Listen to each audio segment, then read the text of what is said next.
Hi everyone, Alex from Summerhill, just with another quick update. Today's update covers markets and recent news headlines regarding the potential collapse of one of China's largest property developers, which may be worrying some clients. So China's most indebted property developer, Evergrande, is suffering financial difficulties and struggling to meet their debt repayments. We're now seeing several other large Chinese property developers experience similar troubles as China tries to manage their overheated property market. Now, it's worth noting that Evergrande's challenges have been well known for a long time. This isn't something that's just come out of the blue. Their difficulties in making bond repayments and rolling over their financing has caused some current heightened scrutiny, and it likely signals that a resolution will be forced upon them sooner rather than later. Now, some news headlines are comparing this to the Lehman Brothers crisis and GFC back in 2008, but many analysts believe that comparing this to Lehman is far too pessimistic and exaggerated. Evergrande is experiencing financial difficulties due to holding far too much debt, issuing debt products promising too good to be true returns to investors, and the Chinese government trying to manage their overheated property market. The reality is that highly indebted companies such as Evergrande shouldn't be operating such a risky strategy. But we've seen it all before, and I'm sure we'll see it again. So far, the fallout has been contained within China and largely concentrated to the affected sectors, and we're not seeing a broader panic at this stage.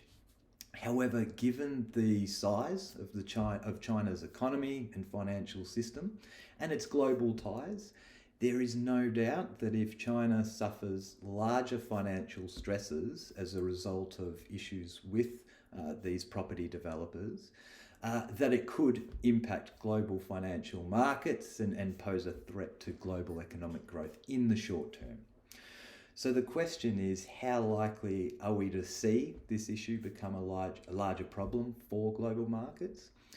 Well, no one really knows at this stage, and a lot really depends on how the Chinese government deals with these problems.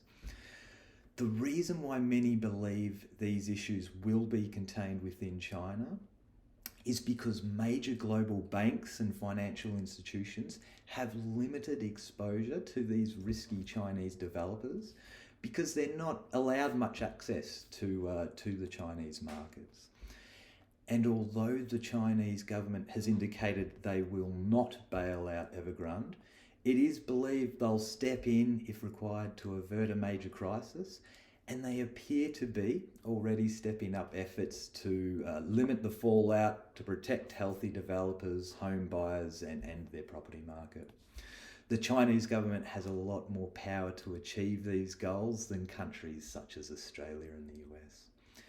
It is expected that some banks and investors could well lose money, and it is viewed that the largest risks relate to direct investors of Evergrande, high yield debt investments, and international property investments. Now, we can confirm that the portfolios we manage on behalf of clients have no direct exposure to Evergrande or global high yield debt, and there is marginal exposure in the portfolios to international property. And we do not believe that the issues surrounding Evergrande warrants any changes to our investment strategy. It is viewed unlikely that the current issues with Evergrande will be an event that sparks a large sell-off in global markets, but of course, only time will tell. Other risks that we're seeing in the market at present and on the news headlines are surrounding the potential of surrounding rising inflation and the potential of higher interest rates, heightened speculation in most asset classes, and some supply chain constraints around the world. Now, it is viewed that the current worries can be resolved in a way that does not severely threaten global and Australian growth, and that the broader trend for global and Australian shares does remain positive.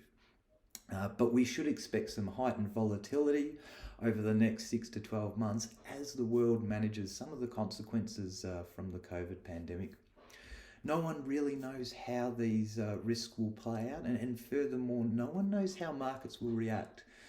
Many people predicted the pandemic would get worse, and it did, but not many of these same people predicted that it would actually be a positive for markets because of all of the stimulus that it led to.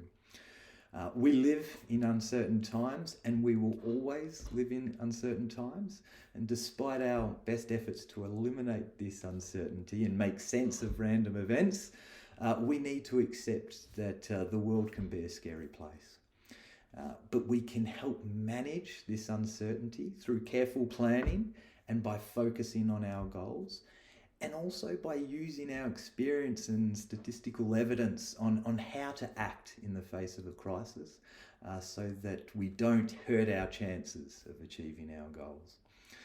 So that's it from us for today. As always, we would appreciate any feedback or any content that you would like to see in the community. Thanks.